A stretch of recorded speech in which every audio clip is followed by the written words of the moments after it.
Like that's why I'm sad because I was so engaged in learning a new language. Go play a game, and you will probably solve some of the problems that you have. Player in life, which means you are alive and you can still play.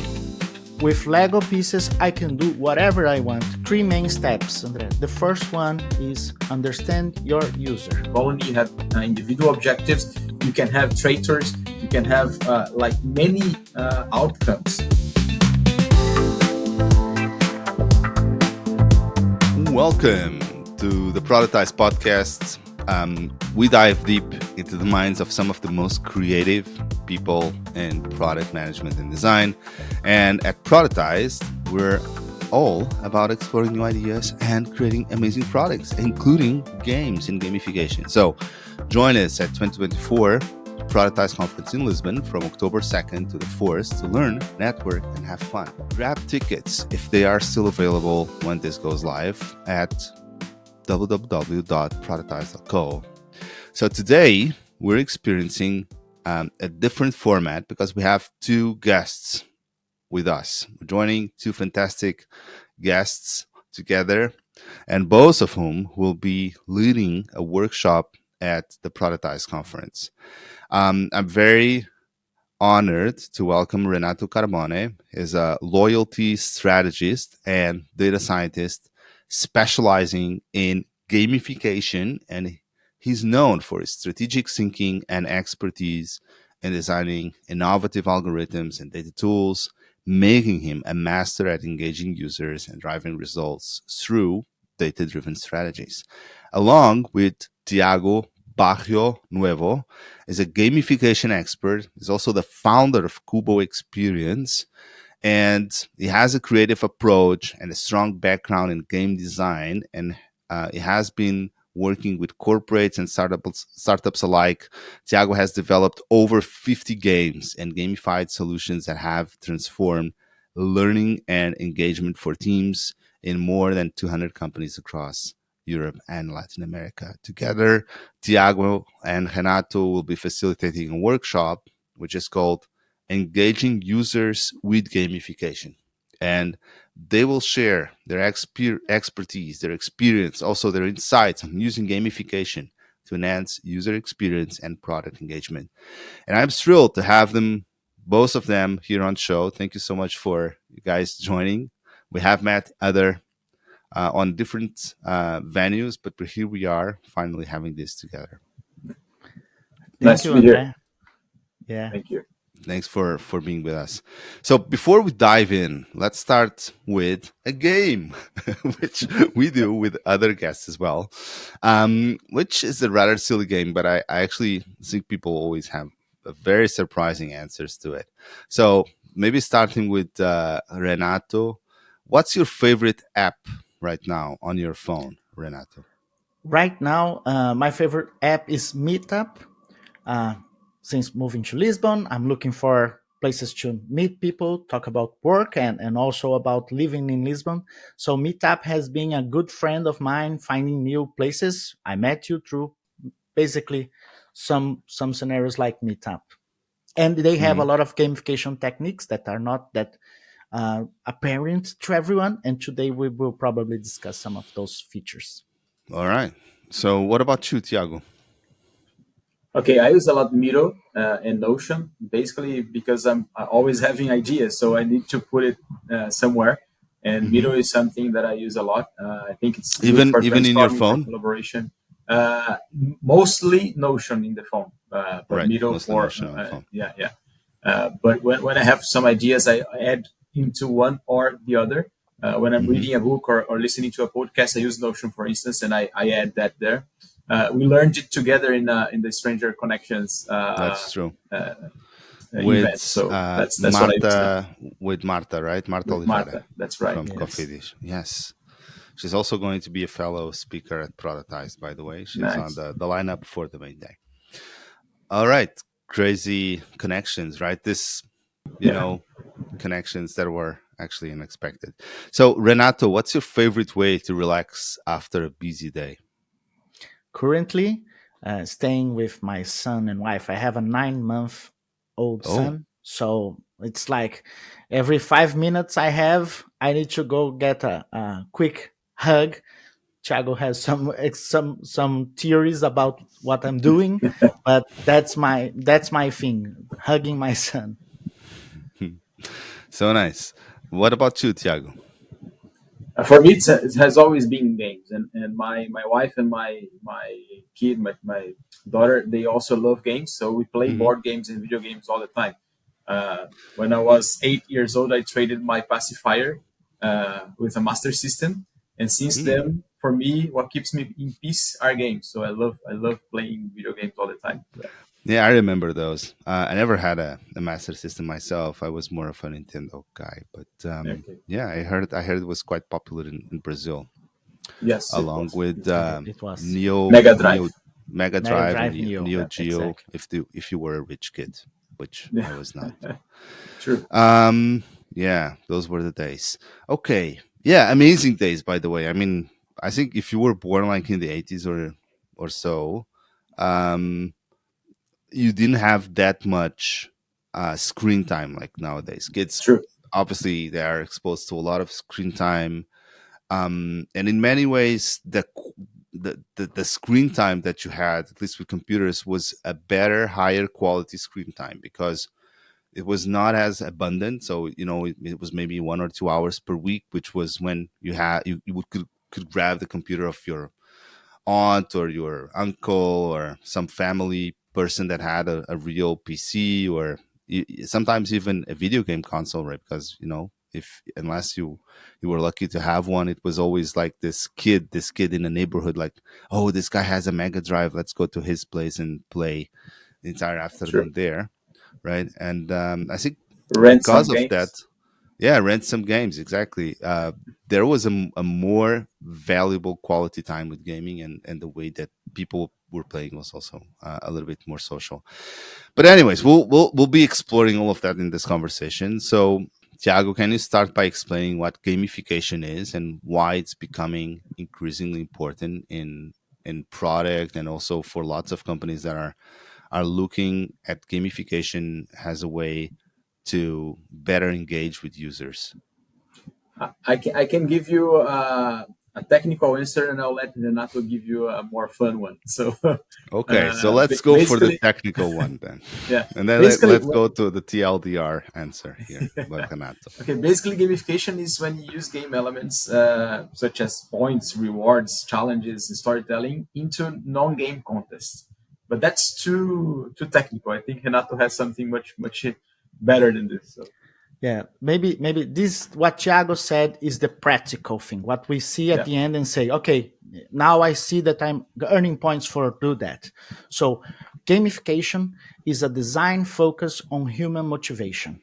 And I'm going now to give some elements that will make this very clear for you and everyone. But first, it's our time to ask you, Andre, are you a gamer? Well, I like games and I play games. I actually I'm not playing as much as I think I should. Actually, I'm not a super heavy gamer at this moment. No, Okay. But you but think but that I you am, and I do play, and I mostly great. video So games, and yeah, you consider yourself a gamer, and that's yeah. good because there are 3.5 billion gamers in the world. I'm just asking that because we are going to just do a quick path between games and gamification so Hmm. that everyone can understand. So you consider yourself a gamer, but give me one personal example of yours about a hobby that you have, any hobby that you like to do. A hobby. So yeah, I do open water swimming. So every Sunday Excellent. morning, I do that. Yeah. Excellent. So, open water swimming. Do you consider open water swimming a game? Um. No, no, I don't. I don't consider it a game. I don't think it. I can gamify it a little bit because I use Strava on my phone, and Perfect. Perfect. Strava, so gamifies the experience a little bit. That's exactly what we are going to explain here. So, open water swimming is was this at the Olympic Games? Yeah, it was actually. So, the name was Olympic Games. So maybe we can start saying that open swimming is a game. And why we can do Yeah. that? Because what is a game? A game, it doesn't matter a video game or open swimming, is a voluntary action to solve an unnecessary problem.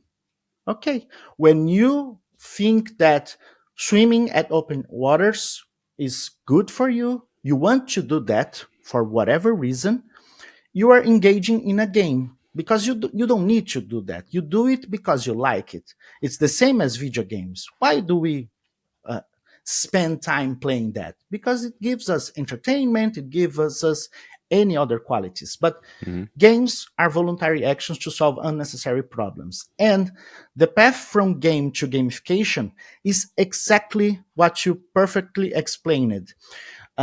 Is using Strava or is making it an Olympic game, is adding elements to enhance human motivation. So we are now trying to compete to see if you can do this for longer periods, if you can do this on different conditions, if you can do this faster. All Hmm. those additional triggers to enhance your motivation to do open water swimming is gamification. And that could be done by adding points, by adding global rankings, by competing with friends. This is gamification. Hmm. So, why do you think that this is becoming increasingly important for product development? Because I guess that's how you guys are making a living, how you are Yeah. consulting with lots of companies. Why do you think that companies are becoming more and more aware about gamification and using gamification to create better, more engaging products? It's essentially, I'll take this lead on this one and then Thiago could take on the next question. But just Yeah, essentially because all companies, all product developers are looking for ways to make their audience engage, naturally yeah, engage more, use their app more than other apps. So the gamification triggers, the gamification designs are the techniques that they use to make you prefer their app instead of their competitors. So that's why this is the key technique and the key approach that we need to make our app stand out.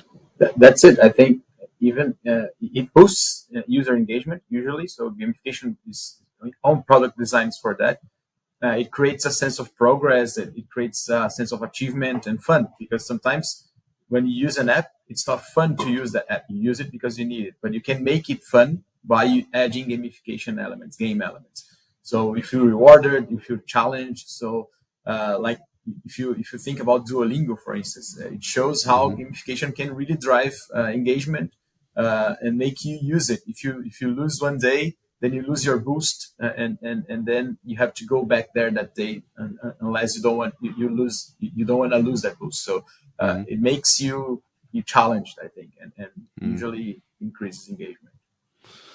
Yeah, I mean, there's a criticism that you can make to this kind of gamification techniques that they are a little bit sterile or child-alike. I mean, going back to the example of Duolingo, right? You lost the boost, so what, right? It's like my life is not going to change because I lost my boost or because I lost my day. Or I understand that hooks people, and some people are very wow. I cannot really lose my day because otherwise I lose my boost or I lose my record or whatever. And I also have kids, and some of my kids are very, very addicted to some of these platforms to the point that when they go on holidays, they ask me, "Hey, Dad, can you just log into this game so I don't lose, this Yeah. specific item or whatever it is?" And I tell them, guys, no, I will not do that because you have to know, you have to learn how to decouple from the gamified experience. Otherwise, it also becomes somehow an addiction. And maybe I'm being a little bit this counter narrative quite early in this conversation, just to understand your um, perspective on this, which is also the downside of either uh, very simplified gamifications or gamifications that might lead to experiences that are not, at least in the long term, on the best interest of the user, if you understand what I'm saying. Yeah, in this case, Andre, like, and we will probably discuss this more, but Hmm. there's this bias that in order for me to gamify it, it needs to look like a game. And it's not true. We just discussed Strava. The Duolingo example that you gave, that Thiago gave, and you discussed, like I had a personal friend of mine, very like huge friend. He was robbed recently in Brazil. You have that, and he posted on Instagram, "I was robbed. It was terrible experience. Whatever. Hmm. Please don't answer any of my messages." And the Right. second post that he made was, unfortunately, I lost my 250 whatever streak on Duolingo. Like, that's why I'm sad, because I was so engaged in learning a new language. I Hmm. just lost a lot of money and experienced a traumatic event. But what I Right. have to say to people is, I lost my 250 streak, and there's no way Right, to but get that that's back. a secondary aspect of what you're learning, right? Because if you are Yeah. learning a language, you don't care about the streak. You care about the fact that maybe now you know French that you didn't know 3 months ago when you started the experience of the gamification. But Andrea, most but users, you can go, Thiago. Sorry. no, go on. Yeah, what I was saying is that I understand what you're saying, and I kind of feel the same. But people are not all the same, and some people really see that as something that that engages them. So Absolutely, when we Exactly. absolutely. talk about gamification, there is one Bartle test they call. It's a test when you understand which kind of player you are. So there are players that are more competitive, so they want to compete Hmm. with someone. So they don't play if they are not competing. For them, it's Hmm. not fun. Yeah. Others are playing games because they want to socialize, and there are others that they need to conquer and to have they need to have something like badges and trophies. So are different kinds of people with Hmm. different I would say drives of motivation. And I Exactly. understand, for me Duolingo never worked, and I think, okay, Duolingo is not that good in gamification, but it is for those kind of people. So Absolutely. It that's one depends on the thing. gamer that we're talking about. Okay, so let's go into designing gamification strategies. And I understand that to do that, you also need to take into consideration what kind of gamer you have in front of you. So, what Yeah. are the key steps involved in designing an effective gamification strategy? If you can boil it down to a bunch of steps, what is your go-to framework to kind of design a gamification strategy for for an app, for an experience, whatever you feel like it. I'll start and I'll leave this to Thiago. So, three main steps, Andre. The first one is understand your user, who Hmm. have a clear view on your target audience because of the examples that we gave here. The second one is try to understand those users' motivators. Why am I'm doing this? Why will I learn a new language? Why will I do open water swimming? Understand the Hmm. motivators, and then design design the motivational triggers to make you do more. For this third step, and this is all related to our workshop, we both use the same method that's called the Octalysis Framework. Right. That is, they have their 8 core drives that help you understand how to tackle those motivators. I'll give Thiago to talk a bit more about the Octalysis on this. No, So Yeah. the Octalysis framework from Yukai Chu. You guys shop. Yeah. exactly. Hmm. We are That's this one. both exactly. We are both brand lovers of this technique, and we've had great results using that. One thing that I would add there is define also the objectives you want to achieve through gamification, because you understand the people, you understand what are their motivators, but you need to understand what you want as a product designer to obtain with the gamification. So what are your objectives? That must be clear as well.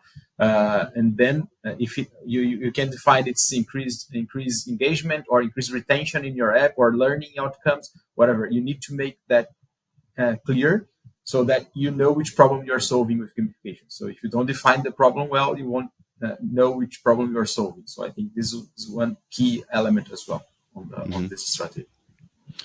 So, all right. So, we're going to use the Octalysis framework to do that. What are some of the common pitfalls you've seen in this specific gamification framework, and how can product people avoid them, so to say? The most important one is that definition that says adding game elements to a non-game context. That one already drives us to a mindset that it needs to look like a video game. It needs to look like it's fun. It needs to look very colorful, very cartoonish. That's not true. That can be used depending on your audience, and that would enhance results. But if you just understand that and are trying to make it look like a game, you will lose half of your audience because they don't want that ludic thing that doesn't connect with their context. So this is, for me, is the biggest problem or issue that sometimes take those designs to the trash bin. I can add, yes, I think one common mistake is people over rely in extrinsic rewards, for instance, like points and badges, and they don't consider that those psychological motivations from the users. So this can lead to some short-term spike in engagement and then fails to build a long-term loyalty. I think you need to really have much more than point badges and leaderboards, which is also the name of the book of Octalysis. It reads, okay, beyond points, badges, and leaderboards, because that's too basic for driving real results. So, what is there beyond points, badges, and leaderboards? What can you implement instead, or So on top of essentially, that? you will focus on their intrinsic motivators, and you use those core drives. For example, an epic meaning. You could wrap your narrative in something that could be linked to a higher purpose. For instance, Wikipedia. Mhm. Everyone is available to create the biggest database of the world. On Wikipedia, we do it for free. We create Mhm. articles, we review articles because we are trying to have the world's database available for free for everyone. This is a gamification technique that created the thing that disrupted or destroyed all the encyclopedias, all that came beyond that, and that empowered Google to have everything for them to search and things like that. Yeah. So we are looking for human motivators to make them engage. I used one like epic meaning. There are 8 core drivers, for example, and then we wrap our solution between one, or in reality, a lot of those core drives at the same time to connect with multiple audiences. hmm So, in terms of these intrinsic motivators that you were talking about, what are the um, typical intrinsic motivators that you have found in users? What is driving people to actually play and keep playing the game? Is Uh, there any there are. patterns? I'll start with like um, show that they have that ability. Show that they are becoming better when they do that. So Mm, you have the Strava app, and that helps you to see that you are improving. If you play music, you want to play music to the friends and see that you are progressing Yeah, while you do that. that's a This very one. social motivator. You want to yeah, show Exactly. your friends, you Exactly. want to show the community, whatever you Exactly. are, right? And you do it for friends, but you do it for yourself as well. You want Mm. to that's one of the You key want to become thing. a better version of yourself. Exactly, that's one of the key things that we learn from games, that it is a game since it's a voluntary action, it's Hmm. like a repeatable action that you can repeat until succeed. So when a game pops up for you, you failed, game over, or whatever, it's a taunt saying, oh, I lost. No, I can try again. So games give you that ability to try again until you succeed, until you learn, until you progress. And those triggers are the things that we need to try through our gamified designs to make users do it more. Yeah. And I can also tell, for me, for instance, the kind of player that I am, I like, Hmm. when we talk about these, you have social influence, as Renato was saying, but there is another one which I think it's, for me, for my kind of player is good, which is the empowerment of creativity and feedback. It's when you engage, when users are engaged in a creative process, and Hmm. they have to figure out things and try different combinations, and it's not only one final answer, one right answer. They can try many ways to solve that problem. So when we empower this creativity, is also something that is an intrinsic motivation for people who likes to be creative and who Hmm. wants to find their own results different from others. So a lot of games you see today, basically they don't have. It's not like the old games, which was a platform game that you have only one way to find the end of the game. You have several different decisions that you can take, that you can make, and then basically you can get to different endings. And when you have that empowerment of creativity, that is something that it is an intrinsic motivation for many players. Yeah, which is more akin to life itself, right? Because Yeah. it's what we call infinite games, or you know, yeah, infinite games, right? I mean, chess is a good example of a finite game. I mean, you have an end state, which is your king has been captured, or you have captured the other's king, or maybe it's a draw, but that's it, right? While infinite games like life, I mean, they don't stop, right? I mean, as long as you are a player in life, which means you are alive and you can still play, and and that kind of infinite game is definitely something that we do see in especially in video games. I'm not so aware of board games. Is this something board games are also incorporating in more recent board games? This kind of latitudinal Uh, expansive I'll, universe. I won't say there's a lot, but there are some RPG games which you can build stories and use the elements. But for instance, there is one which is right behind me here that's called Dead Hmm. of Winter. Hmm. It's a game where you have a colony and you have to survive a zombie apocalypse, basically, and Hmm. you have several different characters, and you can play from two to three, four, I think even six people. That's the most, 8 people, I think it is. But every time you play, it's a different game because you have different objectives from each of the people. You have a lot of different objectives. You have a collective objective from the colony. You have individual objectives. You can have traitors. You can have like many outcomes. So it is a game that you can play many times, and it will be different every time. Again, Yeah, there is an end. It's not but an there is an infinite end game. state. There is Yeah, a there there is is an an end end state. game. There is an end Mm. state. Yeah. Mm. But But the you point can go, is, Chuck. Sorry. it's really replayable, and for me, that's something that needs to be there in a game. You have to be able to replay it without getting to be too repetitive. You know.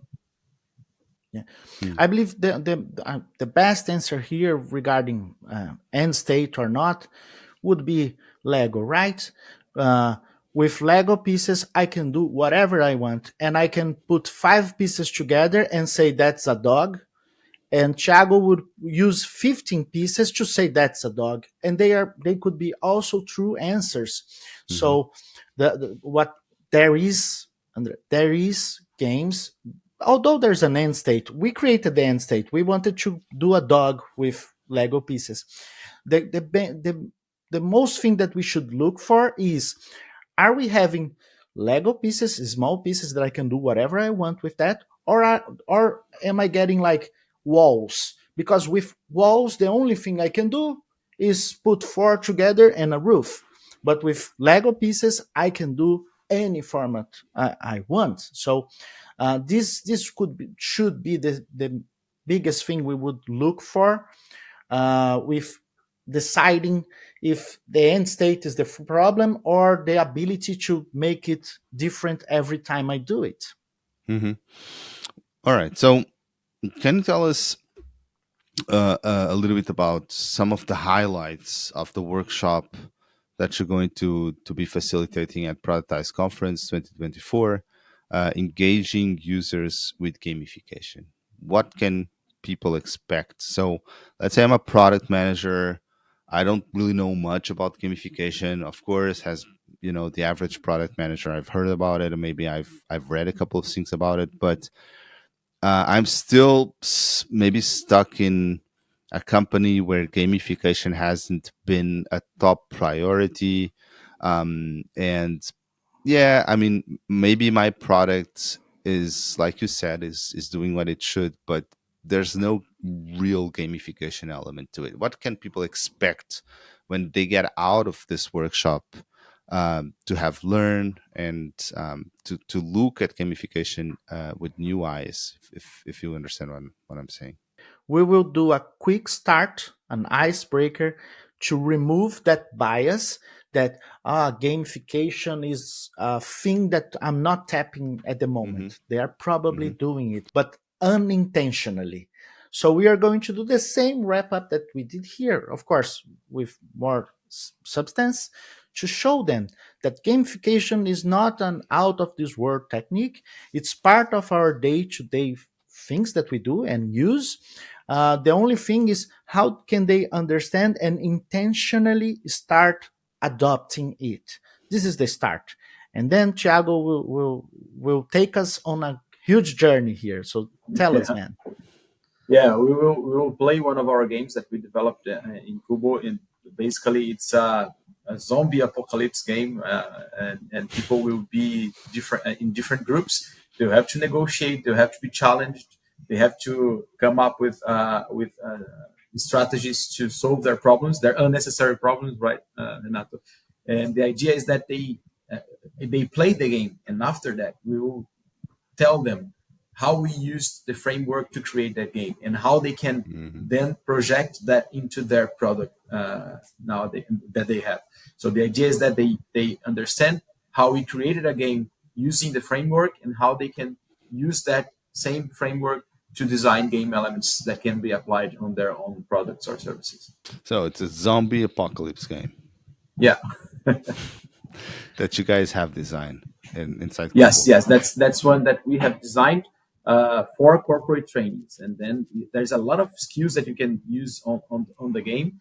But basically, it is all about negotiation, communication, and leadership. That's it. All right. So how many people are supposed to play the game together? 5 people, 6 people, the same board It's game? it's gonna be okay. It's a 10 group game.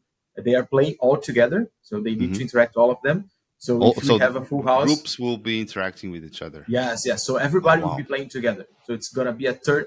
If we have 30 people, that will be 10 groups of 3 people, and then they will have to work on their way on solving their objectives and accomplishing their objectives in time. There will be a limited time for that. So Hmm. Okay. Um, all right. So without revealing too much about it, for those planning to attend, how can they prepare to get the most out of this gamification workshop? I think that, to be honest, open-minded, but Hmm. also bring their current challenge, because we will do the game that has team building that will open their minds on, like, yeah, I understood that this was a game, but I was interacting with people. I had to solve challenges. There was time. There was a lot of limitations that I had to account for. And when they achieve that end game, that should be a win state, but could be a big failure because they learned with their mistakes as well. Then we want to give them the framework, explain how the framework works, and they will have those groups will need to design a product and add those elements that they learn, and we will be facilitating for each group and giving them more hints. So ideally they would use their influence, they will influence the others to do the project about their own problem, and get the other minds to cooperate and help them design or solve what they are struggling at the moment with gamification. Okay. All right. So, open mindedness, I think it's super important, because one of the things that I guess most people can relate to is that when you are a kid, playing a game is a no brainer. Of course, you are always up for playing a game, right? Um, you are super open minded about playing a game. It's, it's something you do naturally with effort, without any effort, right? Effortlessly. But if you are, an adult, the percentage of adults that actually keep playing games, especially board games, I guess it's, it reduces people. I think I was on Twitter the other day, and someone actually posted something like, "Oh, I just bought a new house, or I rented a new house, and I gave all my board games away. I gave my board games to my, I don't know, my family or something, and now I regret it so much because I want to keep playing some of those games, but I don't have the games anymore because I gave them away because I thought, I'm a fucking adult. Why should I keep playing games?" Um, but this does happen, right? We become close-minded regarding some of these games. We might think, oh, just a fucking stupid game. Why should I care about playing this, right? Um, so what's your response to this? What is the benefit, the tangible benefit of keeping, playing games? I guess, Thiago, you have hundreds of games in your shelves. What other, I don't know, what's like the biggest benefits that you see people having for continuously playing games in as they go in adulthood? And here I'm maybe not necessarily video games, because I think that's an entirely different kind of conversation, but more specifically board games, like the ones that you also design at Kubo. Okay. For me, one thing that's important, I think everybody should understand that when you are solving a problem in a way that nobody solved before, you are being creative. So for me, when you play games, you are practicing creativity. You're practicing solving problems in a different way, in a new way. And everybody has problems, and everybody has to be creative. So I have one of the workshops that we give in Kubo is called Life is a Game, and it's about creativity to solving problems. So apply it to problem solving. And one thing that I say is that people have to think like a child, and being back to when they didn't know the answer, and they had to find out a new way of solving the problem. Because when you do that, you are practicing creativity, and it's going to increase your problem solving skills during your work, during your routine. So basically, games is that you can always use the games to practice creativity, to being back as a child again, and think like a child, and think like you don't know the answer, and if you don't know the answer, you have to create a new one. And that's when you use your imagination, and using imagination to solve problems, it's creativity. So that's for me, and what I tell everybody: go play a game, and you will probably solve some of the problems that you have, not only because of the game or because you learned something in the game, but because you are not thinking about the problem. And sometimes we think too much about the problem, and what we need is to step out of the problem a little bit and let our mind clear. And the games do that. The games have the ability to make you be present in the game, not thinking about all the problems that you have. And once you Mm-hmm. do that, your brain is working in the behinds. They're working there in the background. And then sometime you say, okay, now I have an idea for that. And you're not thinking about that, but your brain was. So Mm-hmm. uh, I think that's So a really huge benefit. creativity, and also thera- thera- therapeutic effects, has a Yeah, way to relax, and has a way to. In this sense, Andre, I Hmm. was at one of Thiago's workshop about creativity, and he Hmm. said something that to me was like very powerful. He was saying, when we go to a business meeting, yeah, and before we start the meeting, we are doing some small jokes, we are waiting for someone, we are relaxed, and then someone arrives and say, okay, stop the joke, close the door, we need to fix this problem right now. So Right. then we can't connect with who we are. We don't give Stop room to playing. creativity. Stop playing that's and it. let's fix the Exactly. work. So then we are That's it. removing all the chance that we have on being creative.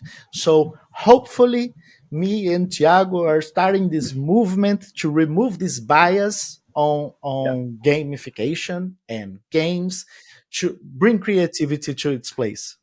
Yeah, absolutely. And, I was told the other day, I was at this conference, and someone told me that in Lego headquarters in Denmark, in their offices, uh, all the meeting offices, the center stage of the table is actually a bunch of Lego. So I think employees and even executives are encouraged to keep playing, yeah, or at least this is just a folklore. I don't know. I was No, told I no, it's wasn't not. It's not, and there, they have but their own method, the Lego Serious yeah. Play, that a right, the lot Lego of series people play. implement that. So yes, we need to have elements that connect with who we are, and exactly what Thiago told. Like, we know the problem. Now But let's even use our even the skills. name, right? To your point, Renato, Lego Serious Play, it puts the serious there, Exactly, like, oh man, this exactly. cannot Yeah, yeah, yeah, be yeah. like super It's funny play or it's But the super but bias. non-serious. yeah, but There's a what I can bias tell you, there. it's serious because it has a serious objective, but it's not serious doing Yeah, No, I the get that. process. I get Yeah. that. I get But that. that's but it. But it's I the think people, it's good to talk about that because when one thing is what Renato was saying, you are in a meeting, you are joking, you are all having fun, and then someone says, okay, let's be serious now, and that's Yeah, when you like take the children out of the room, and once you right. do that, you also take the creativity out of the room. So what you Absolutely. need to do is, okay, we don't need to talk serious. We need to understand that we have an objective to solve that problem, but we don't need to be serious about it now. We can be children. We can be creative. We can talk whatever we want. We have a safe environment. So give the ideas, and then we will think about the ideas later. There is Mm. a divergence and a convergence moment. So in the Yeah, moment of the divergence, you don't have to be serious. absolutely. Using a little bit of design thinking as well, Yes, that's into it. the That's whole it. thing. All right. So before we wrap up, let's play a game, another game. I know we have been trying to do this, but this is also something we do with other guests. And of course, this goes for Renato and Thiago. You might have different strategies to dealing with each of this. So it's this or that game. Okay, so let's start maybe with again Renato. Morning meetings or evening calls, Renato? morning meetings. What about you, Thiago? I prefer afternoon meetings and morning creative processes. I don't. This is a kind of game that I don't like. I hate choosing. I like to do Mm. everything. But yeah, But let's go. games are also about making Yeah, choices, yeah, right? yeah. Yeah, It's of significant course. choices. Yes. All right. So digital tools or traditional methods, Thiago? Digital tools. Renato? Digital tools.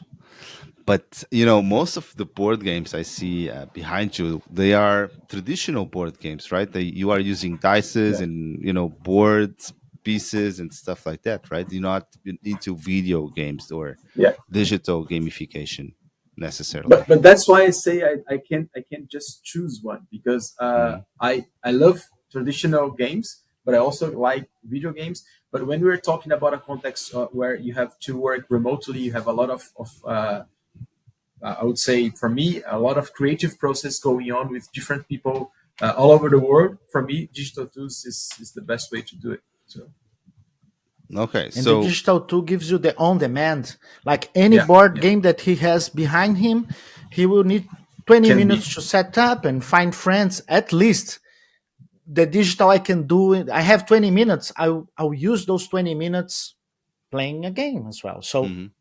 if we need to choose, I'll choose digital. And I bet that you guys are also creating digital games for Miro and No, or at least not for Milo, gamification, not but for yeah, Miro. I create a lot of digital games, but for web based and tablets, and but not in Milo. Mm. I use Well, Milo to create the mhm, games to create to the creative process, but I don't use mhm. it to create the game. So Yeah, I guess lots of people are effectively using Mario to play games because you can emulate the experience of the board and oh yeah, the yeah, yeah. pieces and the whole You thing, right? could, yeah. We've done that. Yeah. You've done that. Okay, so working remotely or in the office, Renato? Remotely, but with a chance to take a coffee with the people. Which It which is could be something remotely, but like we need to have like a also in the remote remote work. coffee. Yeah, we need to have the breaks where we socialize as well Mm. and bring the kids back, please, but remotely. Yeah, one of the things that I enjoyed the most when I started working, like my first real job outside of the university was actually it was still inside the university. So this was back in 2002, 2003, and I was working as a IT computer researcher for the university lab, and a bunch of my colleagues were also in there. And by 4 or 5 o'clock we would use, or 6 p.m. maybe, we would start playing this LAN game. So back then no one was really still very few people were actually playing online on the internet. Most of online games were still local area network kind of games, right? So we would be playing Quake together and a bunch of other games, and this was such a powerful way to create bonds and socialize with colleagues. And this was almost a religion. I was not definitely not the heaviest gamer. Other people were, but from 6 to 7 or 8, this was it. I mean, we would stop doing whatever we would be doing, and we would just using those computers to play Quake 3 for 1 or 2 hours. All right. Amazing. And organizing land parties, that's how old we are. But anyways, let's maybe go to the final question here, which is books or video games, Thiago? Okay, I love books, but nowadays I'm playing much more games than reading books. For me, when I play a game, I'm having fun, but I'm also collecting repertoire. I Hmm. understand what game elements are there, and I can use that into the work later. So playing games now. I have to Yeah. say video games. Sorry, you were going to compliment No, me. no, go on, Renat. I had to say video games just because I pay 20 euros for a book and 20 euros for a game. A book I'll read in 3 days. The video game I'll play for 200 hours. So in the book, I learn and I like learning there, but in the video game, I practice and I learn different approaches. Yeah. So the video game gets more range. Okay, so let's stay with the games. Could you share with us some games you recommend? And of course, this can be video games or this can be board games. And if it's a video game, tell us which platform and where to look for that game. Starting with, I don't Okay. know, Thiago maybe. Yeah. Okay. If you like narrative and storytelling, I would say The Last of Us is one of the best games I've played. It's Last of Us, the board game, yes, or Last of Us, the video game? the video game. Yes, it's a All right. really For which good narrative. platform are you playing? I played it into PS4, but Mhm. I think it's in all the platforms now. So, Yeah, yeah. I also played all the games, all the video game series, and I watched the TV series, which yeah, surprisingly it's super good. Yeah. It's really well it's really done. good. It's really faithful to the game. That's Yes, something that I absolutely. like. And even the choice of characters, especially Yes, Joe, was Joe. such Yeah, a good pick. A really chilling nice. guy. You should, Yeah. lobby for a Brazilian guy. But no, a good actor for sure. All right, so Last of Us. Sorry, Last of Us. What else? Any other Uh, recommendation? I can give a recommendation on the board games. Where I think Yeah. this Dead of Winter that I said is really good. You have cooperative and competitive games all together. So the name of the game is Dead of Winter. Dead of Winter. Okay. Yes, yes, it's And really really nice is a game. game that you can find online, or where can you find Yeah. this game? Okay. I bought it in Brazil, but I think you can find it in other FNAC or board game Probably at here. Fennec. Yeah. Yeah, you have some expansion packs, and I have all of them because it's really really good. All right. Okay. And to the I'm board games, watching here. It's a game that you can play from 60 to 60 minutes to 2 hours. Two Yeah, to five players. Okay, great. yeah. Dead of But from Winter. the board game, for me, I need to add Catan. Catan for me Kata. is the Yeah. it's greatest here. game.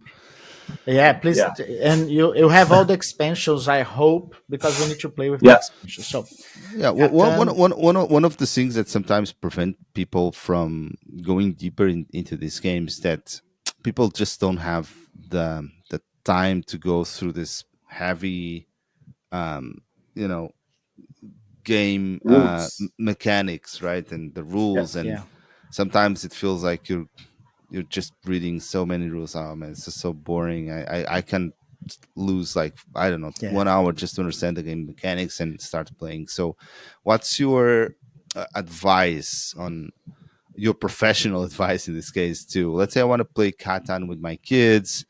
um, I don't know the rules, they don't know the rules. What should we do here?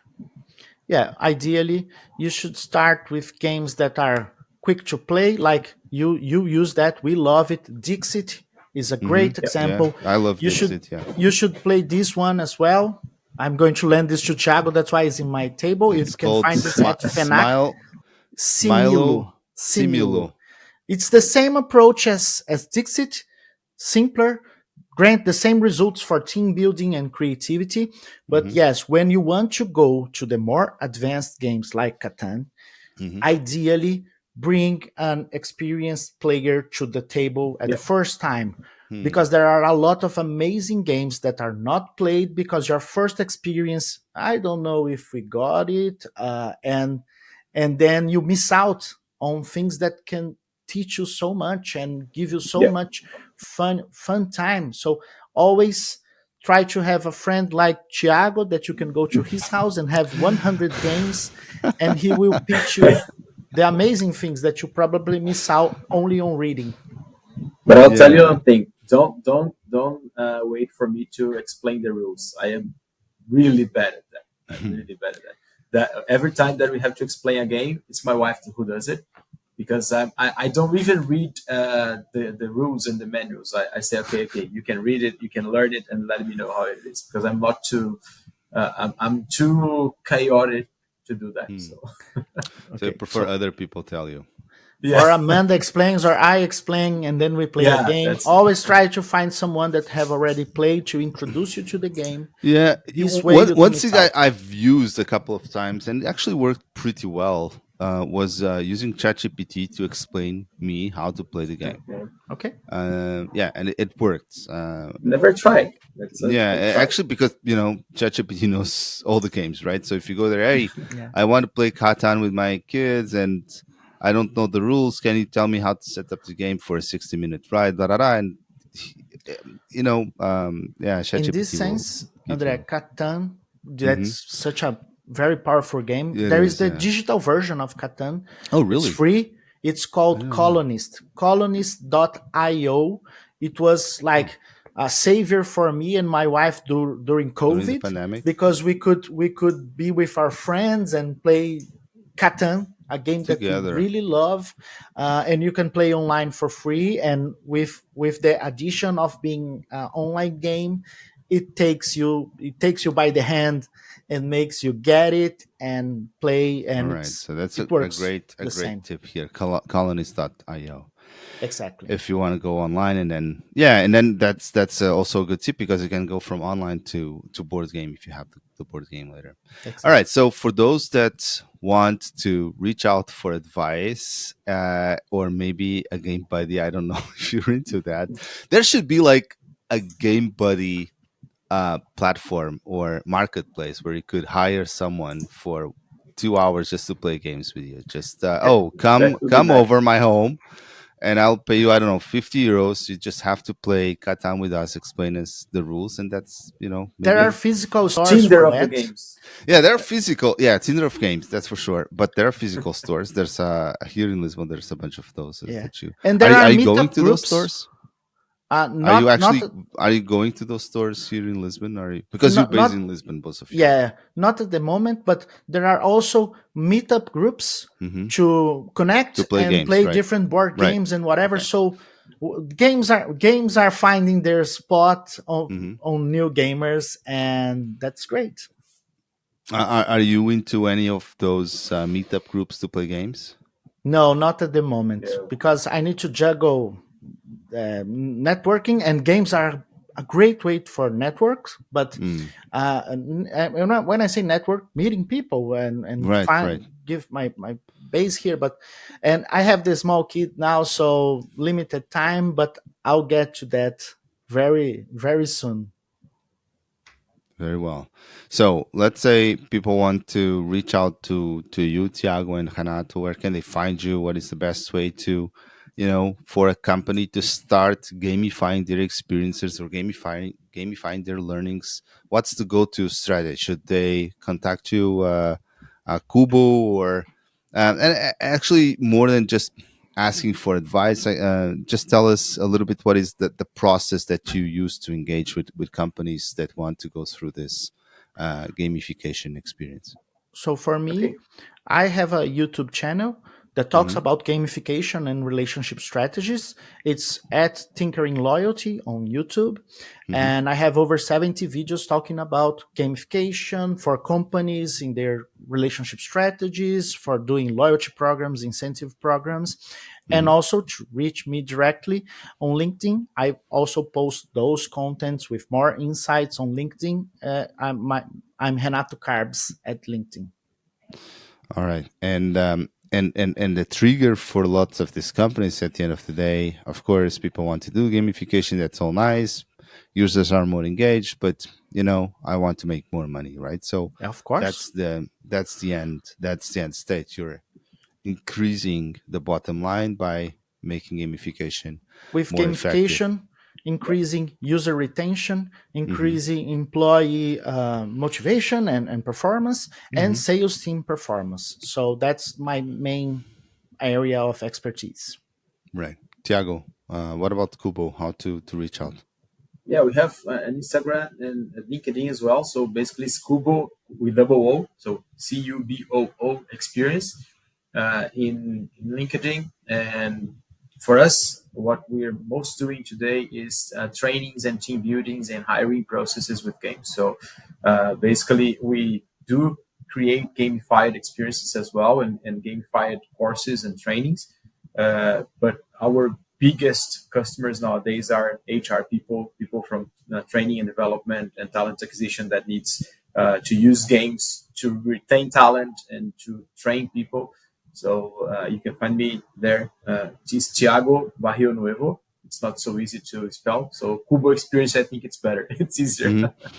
So, to what get. what are you doing exactly? What does an HR gamified experience looks like for for a hiring process for both the user, in this case the candidate?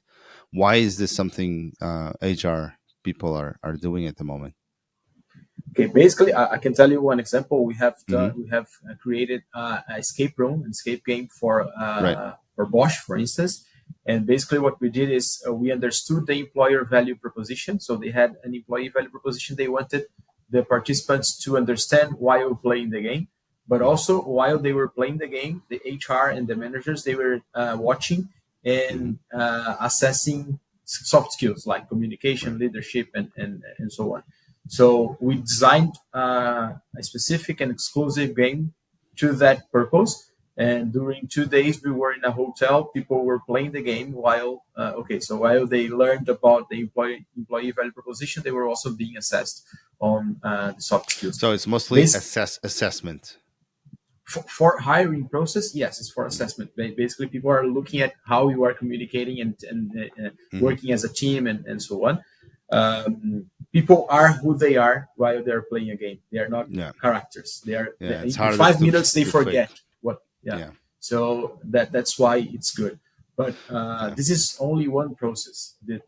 I think what absolutely. we mostly do is trainings and team buildings, and then it's not assessing, but it's we play the game, and later and after the game we run a debriefing session, which can take 30 minutes, can take 1 hour, where we can see what happened in the game that is connected to what happens in the daily routine of their teams. And then they understand where they have to be better, where they have to work and get an action plan, so that they can be better teams after that experience. That's it. Yeah, I think there's this quote from Plato, the philosopher, that said, "If you really want to know a person, you have to play games with that person. It's the only way to. Yes. It's the most effective way to really know Yes. the person, right? Because people cannot really fake who they are when they're playing a That's game. true. That's it. After some time, especially if you go to this psychological profiles that you were talking about, if they're more competitive, more social, or more kind of conquering kind of person. Well, this was a really insightful conversation for me. I think I learned a lot about what you guys are doing and some of the methods and strategies that you're employing. We're going to have, of course, a full-fledged workshop at Productized, which I'm personally super excited and looking forward to meet you in person.